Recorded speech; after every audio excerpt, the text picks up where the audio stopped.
Good morning दोस्तों, मेरे भाई। आज मैथ तांडव परिवार में बड़ी खुशी की बात है कि अभी तक आप जो तांडव मैथ का करते रहे हैं, जो आप मैथ को पलक झपकते क्वेश्चंस को सॉल्व करते रहे हैं, तो आप लोग बार बार कमेंट करते रहे हैं कि सर हिस्ट्री, ज्योग्राफी और इन सब चीज़ों की क्लास चलाइए। तो हम टीचर को खोजने का कार्य जारी रखे थे, बेहतर टीचर की तलाश में थे, और जो बेहतर टीचर मिल गए तो हमने इसका जो है इतिहास का, ये आप देख रहे हैं कि चाहे वह उत्तर प्रदेश पुलिस का पेपर हो, चाहे पेट का हो, आरओ का हो, यहाँ तक कि सर का मानना है कि चाहे यूपी पीसीएस प्री तक का पेपर हो, इतिहास का कोई भी क्वेश्चन आउट ऑफ एरिया नहीं जाएगा। ये नए सर हैं जिनका फर्स्ट वीडियो मैं आपके सामने प्रस्तुत करवा रहा हूँ। जो देखिए, तांडव सीरीज के नाम से हम इस सीरीज को ला रहे हैं, और पार्ट फर्स्ट, सेकेंड, ऐसे सर का मानना है कि लगभग 30 पार्ट चलेगा। 30 पार्ट के बाद ऐसी स्थिति नहीं होगी कि पेपर में एक भी क्वेश्चन आउट ऑफ एरिया चला जाए। तो अभी पिछले बार 17 क्वेश्चन आरओ में आया हुआ था, और सर ने लगभग 15 क्वेश्चन ऑफलाइन में फंसाया है। तो अभी ऑनलाइन में पहली बार आ रहे हैं सर, और इलाहाबाद यूनिवर्सिटी से यूजी, पीजी, आर्कोलॉजी के स्पेशलिस्ट हैं। तो बहुत खोजने के बाद सर से मुलाकात हुई है। तो मैं आपको चाहूंगा कि इन सब चीज़ों को, पूरी कंप्लीट हिस्ट्री को आप बेहद अच्छे से देखिए। हिस्ट्री के बाद सर जियोग्राफी की भी क्लास लेके आएंगे, तो मैं आपको मुलाकात भी करा रहा हूँ ऋषि सर से। आइए सर, और जो है आप ऋषि सर से भी जानेंगे, समझेंगे। नो डाउट समय लगा है, 2, 3, 4 महीने लगा है, लेकिन इज द बेस्ट मैं कमांड कर सकता हूँ कि आप अगर पूरे वीडियो को देख लेंगे तो आपको यकीन आएगा कि पूरे YouTube पे इतनी बेहतर हिस्ट्री आप कभी नहीं पढ़े होंगे। तो सर अपने से बताएंगे, और ये भी बताएंगे कैसे कैसे पढ़ना है। आप इसको जो है जिस हिसाब से सर गाइड कर रहे हैं उसी हिसाब से इसको आप पढ़ेंगे। बिल्कुल आपके क्वेश्चन आरओ का भी फॉर्म आ चुका है, तो आरओ के हिसाब से भी पेट का, पुलिस का आने वाला है, कोई भी एग्जाम में पार कर जाएंगे। तो सर से आप सुनिए, और सर आपको बता रहे हैं, और उनके हिसाब से आप क्लास अटेंड करें।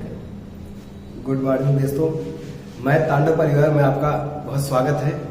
और जैसा कि सर बता भी दिए हैं हमारे बारे में, और थंबनेल में आप देख लिए कि मैं ऋषि सर इतिहास को लेकर आप लोगों के सामने आया हूँ। मैं कम से कम समय में इस इतिहास को आप लोगों को समझ, जितने भी इतिहास में जो भी क्वेश्चन बनते हैं, चाहे वनडे एग्जाम हो या पीसीएस प्री हो, चाहे आरओ हो, किसी स्टेट की पुलिस की तैयारी कर रहे हैं, तो अगर इतिहास है तो इतिहास इस वीडियो से बाहर नहीं जाएगा, मेरा वादा है।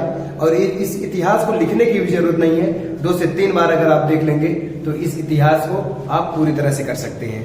तो कम से कम 99% मेरा दावा है कि जो भी वीडियो बनाया जाएगा पार्ट वाइज को आप अध्ययन करते रहेंगे, 1 से 2 बार देखेंगे वीडियो, गारंटी ले रहा हूं कि इससे बाहर प्रश्न आने वाला है नहीं। वैसे भी यूट्यूब परिवार में तो बहुत सारे बनते रहते हैं इतिहास के, आपके काम के भी बनते हैं और बिना काम के भी बनते हैं। तो काम का वीडियो है इसमें, जो भी फैक्ट है, कम समय में सभी फैक्टों को हमने यहाँ समेटने का प्रयास किया है। तो आप लोगों इस चैनल को सब्सक्राइब और शेयर करना न भूलिएगा, और पार्ट वाइज हमारी वीडियो को जरूर देखिएगा। तो इतिहास को 3 भागों में बांट कर पढ़ा जाता है, और यह इतिहास जो है, पहला इतिहास प्रागैतिहासिक काल, और दूसरा आधि ऐतिहासिक काल, और एक ऐतिहासिक काल। दोस्तों, प्रागैतिहासिक काल उस काल को कहा जाता है जिस काल में लिखित साक्ष्य मौजूद हो, और इस काल में, प्रागैतिहासिक काल में लिखित साक्ष्य मौजूद नहीं हो, और इसमें पढ़े भी नहीं जा सकते। इस काल के दौरान मानव किसी प्रकार से लेखन कला से और किसी प्रकार के लिपि से परिचित नहीं था, इसलिए इसके कोई लिखित साक्ष्य नहीं मिलते हैं। इसलिए इस काल को प्रागैतिहासिक काल कहा जाता है, और इसके अंतर्गत जिस काल को अध्ययन किया जाता है वो पाषाण काल है। पाषाण काल को इसके अंतर्गत रखा गया है। हमने बताया जिसमें लिखित साक्ष्य नहीं हो, जिस काल के दौरान कोई लिखित साक्ष्य न हो, और न उसे पढ़ा जा सकता है, न तो लिखित साक्ष्य, न तो उसे पढ़ा जा सकता है। इस काल को प्रागैतिहासिक काल कहा जाता है। इसके अंतर्गत हम पाषाण काल को पढ़ते हैं, और जिस काल के दौरान कोई न कोई मनुष्य किसी न किसी लिखी या किसी न किसी लेखन कला से परिचित है, लेकिन उसे अभी तक पढ़ा पढ़ने में सफलता नहीं मिली है। तो इस काल के दौरान लिखित साक्ष्य मौजूद है, लिखित साक्ष्य मौजूद है, लेकिन उसे पढ़ा नहीं जा सकता। इस काल के अंतर्गत हम सिंधु घाटी सभ्यता और वैदिक सभ्यता को रखे हैं। सिंधु घाटी सभ्यता और वैदिक सभ्यता। तो सिंधु घाटी सभ्यता और वैदिक सभ्यता का अध्ययन हम आदि ऐतिहासिक काल के अंतर्गत पढ़ते हैं। तो अगर बात करेंगे ऐतिहासिक काल, ऐतिहासिक काल उस काल को कहा जाता है जिस काल के दौरान लिखित साक्ष्य मौजूद हो और उसे पढ़ा भी जा सकता हो। उसमें लिखित साक्ष्य भी है, लिखित साक्ष्य भी है और उसे पढ़ा भी जा सकता है। तो इतिहास के कुछ पृष्ठभूमि भी होती है जिसे इतिहास क्रमबद्ध तरीके से और उसमें साक्ष्य भी होना चाहिए। इसमें तीनों प्रकार के साक्ष्य मिले हैं जो एक इतिहास को पूर्ण बनाता है। इसमें लिखित साक्ष्य मौजूद होते हैं और साहित्यिक स्रोत भी मौजूद होते हैं जिसे लिखित साक्ष्य के अंतर्गत रखे जाते हैं। विदेशियों का विवरण भी रखा जाता है और इसमें पुरातात्विक स्रोत भी पाए जाते हैं। इसके अंतर्गत हम महाजनपद काल और जैन काल पढ़ेंगे और बौद्ध काल पढ़ेंगे, बौद्ध काल पढ़ेंगे। तो आइए दोस्तों, सबसे पहले हम बात करते हैं प्रागैतिहासिक काल के बारे में।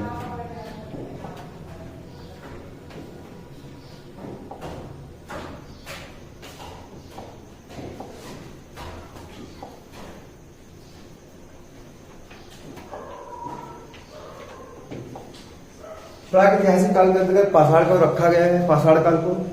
और इस पाषाण काल को सबसे पहले उद्गार करने का श्रेय डॉक्टर प्राइमरोज को जाता है, जिसने 1842 ईस्वी में कर्नाटक के लिंग सुवर नामक स्थान से पाषाण कालीन औजारों को खोज निकाला।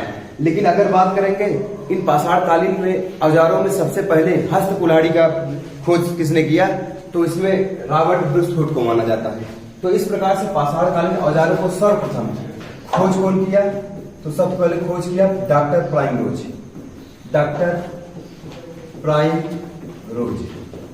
प्राइमरोज ने कर्नाटक के लिंग सुवर नामक स्थान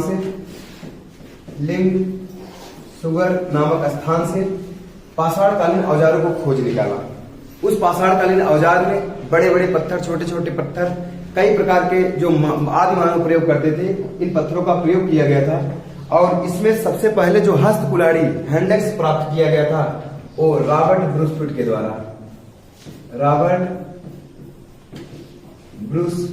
द्वारा किया गया था। ये रॉबर्ट ब्रूसफुट ने मद्रास के पल्लवरम नामक स्थान से हैंडेक्स हस्त कुल्हाड़ी की खोज की।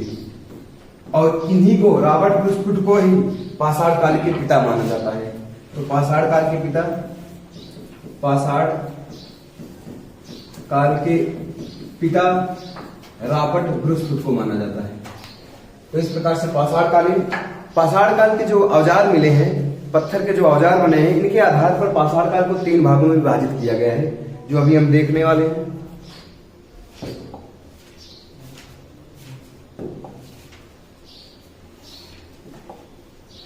इसमें आपका पहला होगा पूरा पाषाण काल, मध्य पाषाण काल और नव पाषाण काल। पाषाण काल जो मानव का सबसे प्रारंभिक रूप होता है और इसी काल में, तो पूरा पाषाण काल में ही मानव की उत्पत्ति हुई, जिसे आदि मानव कहा जाता है। जैसे एक शिशु होता है, जो शुरू में वो पढ़ा लिखा नहीं होता है, न तो उसे किसी प्रकार का लेखन कला आता है, न किसी प्रकार के पढ़ने की कला होती है उनके अंदर। इसमें आपका एक शिशु बालक को रखेंगे। जैसे आदि मानव को जो उत्पत्ति होती है उसके सिद्धांत के आधार पर हम बात करेंगे, तो शिशु बालक, उसका युवा अवस्था होता है और उसका पूरी तरह से उसका जो विकास हो जाता है नव पाषाण काल के अंतर्गत रखा जाता है इसके विकास को। तो इसके अंतर्गत अगर हम बात करेंगे पूरा पाषाण काल की, तो पूरा पाषाण काल में आदि मानव की उत्पत्ति, जो प्रश्न बनते हैं इसमें सबसे पहले जो होगा आदि मानव की उत्पत्ति हुई थी। आदि मानव की उत्पत्ति हुई थी। लेकिन इसके पहले अगर हम बात करेंगे, पूरा पाषाण काल को भी 3 भागों में विभाजित किया गया है। ये जो पूरा पाषाण काल है इसे 3 भागों में इस तरह विभाजित किया गया है एक पूर्व पाषाण काल, एक पूर्व पाषाण काल जिसे निम्न पूरा पाषाण काल कहते हैं, इसी को पूर्व पूरा पाषाण काल, पूरा पाषाण काल, इसे निम्न पूरा पाषाण काल भी कहते हैं। और दूसरा जो है आपका मध्य पूरा पाषाण काल, मध्य पूरा पाषाण काल। और अंतिम जो आपका है उच्च पूरा पाषाण काल। तो दोस्तों अगर बात करेंगे जो आपका आदि मानव की उत्पत्ति मानी जाती है, यही उच्च पूरा पाषाण काल ही मानी जाती है। इस उच्च पूरा पाषाण काल में जो है आदि मानव की उत्पत्ति हुई। लेकिन ये पूरा पाषाण काल में जो भी घटनाएं हुई हैं, जैसे उस समय आदि मानव जो है नदी घाटियों में रहता था। इसलिए नदी घाटियों में रहता था क्योंकि नदी घाटियों में इन्हें पानी के स्रोत मिलते थे, पानी भी मिलता था पीने के लिए, और खाद्यान्न भी मिल जाते थे, क्योंकि जानवर नदियों में आते थे पानी पीने के लिए, और आदि मानव उनका शिकार करता था। आदि मानव इस समय का जो आदि मानव था वो बर्बर था। बर्बर मतलब यानी कि वो कच्चा मांस ही खाता था। और इस आदि मानव में बोधता का विकास नहीं था, बहुत ज्यादा बोधता का विकास नहीं था। ये लोग समूह में नहीं रहते थे और ये अस्थायी भी नहीं रहते थे, यायावार तरीके से जीवन निर्वाह करते थे। लेकिन जैसे मध्य पूरा पाषाण काल में आते हैं तो, और इस प्रकार की जो पूर्व पाषाण काल की जो संस्कृति है, जो उपकरण है, ये दो उपकरण यहाँ से प्राप्त मिले हैं पूर्व पाषाण काल में। एक आपका चापर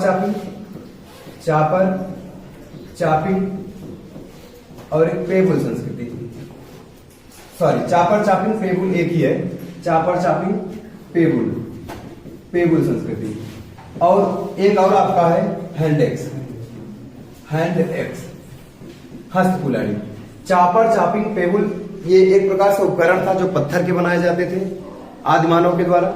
और यही चापर चापिंग जो पत्थर के औजार बनाए गए थे, जिस क्षेत्र से इस पत्थर के औजार मिले हैं चापर चापिंग पेबुल, और उसी को चापर चापिंग पेबुल संस्कृति भी कहा जाता है। जहां से बड़ी मात्रा में हैंडेक्स मिले हैं कर्नाटक के मद्रास के अतीरपक्कम से, यहाँ पर हैंडेक्स संस्कृति भी कहा गया है, इसे संस्कृति कहा गया है। चापर चापिंग पेबुल क्या है, तो पत्थर का कोई भाग अगर एक तरफ से चिकना है या खुरदरा या चिकना एकदम पालिशदार किया जाता था तो इसे चापर कहा जाता था। और जब ये दोनों तरफ से चिकने होते थे इन्हें चापिंग कहा जाता था। और इसका आदि मानव प्रयोग करता था जानवरों को मारने के लिए।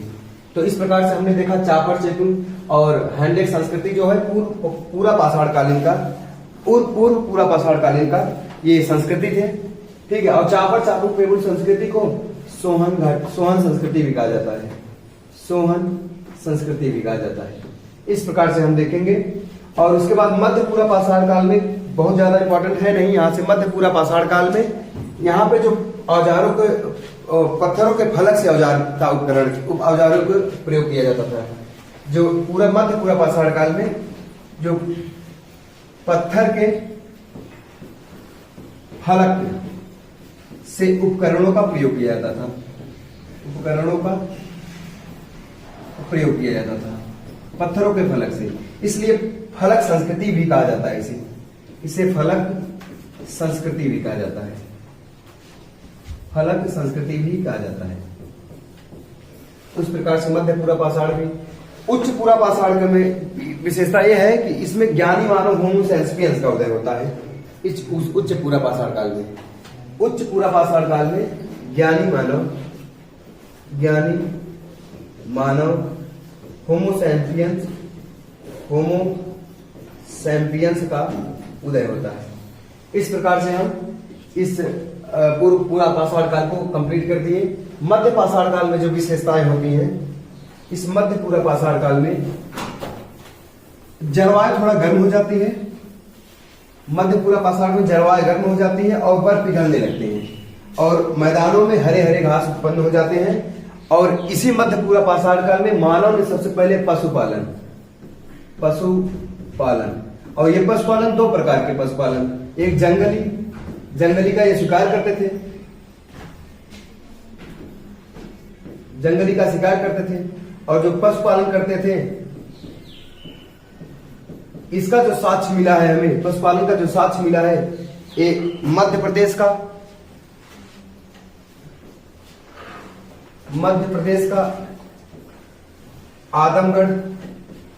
आदमगढ़ और राजस्थान का बागौर है। राजस्थान का बागौर यहां से पशुपालन का साक्ष्य मिला है। और मनुष्य सबसे पहले जो सबसे पहला पशु पालतू बनाया था वो श्वान था। वो क्या था? श्वान यानी कुत्ता। कुत्ते को सबसे पहले मनुष्य ने क्या किया था? पालतू बनाया था। ठीक है। और नवपाषाण काल में जैसे आप देखेंगे बुर्ज होम, गड्ढा घर का साक्ष्य मिलता है, और यहीं से मनुष्य के साथ, मालिक के साथ कुत्ते को भी दफनाया गया है। और आगे चल के सिंधु घाटी सभ्यता में देखेंगे, रोपड़ पंजाब में जो पड़ता है, इसकी खोज यज्ञदत्त शर्मा ने की। यहाँ से भी जो है आपका नवपाषाण कालीन के कुछ साक्ष्य मिलते हैं, जैसे यहाँ पर मनुष्य के साथ कुत्ते को दफनाया गया है। इस प्रकार से मनुष्य और कुत्ता का जो संबंध था ये हमें मध्य पाषाण काल में ही देखने को मिलता है। ठीक है। तो इस प्रकार से जो है, अगर नवपाषाण काल की बात करेंगे तो नवपाषाण काल में जो है, नवपाषाण काल में मानव जो है ये कृषि का आविष्कार किया। हालांकि पूरा पाषाण काल में आप देखेंगे तो अग्नि का आविष्कार हो जाता है, लेकिन इस अग्नि का व्यापक प्रयोग इस समय का मानव नहीं करता था, क्योंकि आग से परिचित था ये पूरा पाषाण काल में, लेकिन इसका व्यापक प्रयोग इन नवपाषाण काल में ही किया और मध्य पाषाण काल में किया। लेकिन अधिकतम व्यापक प्रयोग जो मृतक पर पार्टी होती थी, इसमें सबसे ज्यादा प्रयोग किया गया है नवपाषाण काल में। तो कृषि और पहिए का आविष्कार नवपाषाण काल में माना जाता है, और आग का आविष्कार पूरा पाषाण काल में माना जाता है। और इसमें नवपाषाण काल में जो कृषि का साक्ष्य मिला है वो मेहरगढ़ से मिला है। मेहरगढ़ आपका पाकिस्तान में है, और इसी से कृषि का प्राचीनतम साक्ष्य माना जाता है। अगर कृषि का सबसे आधुनिक साक्ष्य माना जाए तो भदोही जिला का संत रविदास नगर है। यहाँ पर है लाहरा देव है। यहीं पर जो है सबसे पहले वर्तमान में सबसे आधुनिक साक्ष्य जो कृषि का मिला है यहाँ से मिला है, और प्राचीनतम साक्ष्य जो है मेहरगढ़ से मिला है। और नवपाषाण कालीन में मनुष्य जो है या आदि मानव जो है गुफाओं में रहने लगा। ये गुफाओं में रहने लगा अस्थायी रूप से, क्योंकि कृषि करनी होगी तो अस्थायी रूप से रुकना ही पड़ेगा। तो कुल मिला के कृषि पशुपालन दोनों ही नवपाषाण काल में किए जाने लगे, और इसमें गुफाओं में रहने लगे। जो गुफाओं का पहला जो साक्ष्य मिलता है वे भीमबेटका से मिलता है। गुफाओं का जो साक्ष्य मिलता है ये भीमबेटका से मिलता है, और भीमबेटका कहाँ है? मध्य प्रदेश के रायसेन जिला। तो गुफा का जो साक्ष्य मिलता है ये भीमबेटका से मिलता है, भीमबेटका। और ये भीमबेटका जो है मध्य प्रदेश का रायसेन जिला है। इसमें शैल चित्र का वर्णन मिलता है, शैल चित्र। इसमें मनुष्य जो है गुफाओं के दीवार में जो है शैल में कुछ चित्र बनाए हैं। इसकी खोज जो है श्री विष्णु वाडकर इन्होंने किया, श्री विष्णु वाडकर ने किया। और ये खोज किया गया था 1957 में किया गया था। इसे नवपाषाण कालीन स्थल के रूप से जाना जाता है, भीमबेटका। ये प्रश्न पूछा गया है। तो इस प्रकार से हम प्रागैतिहासिक काल को संपन्न किए, और उसके बाद हम बात करेंगे आदिऐतिहासिक काल। जिस काल में लिखित साक्ष्य मौजूद हैं लेकिन उसे पढ़ा नहीं जा सकता है, उसे हम आदिऐतिहासिक काल कहेंगे।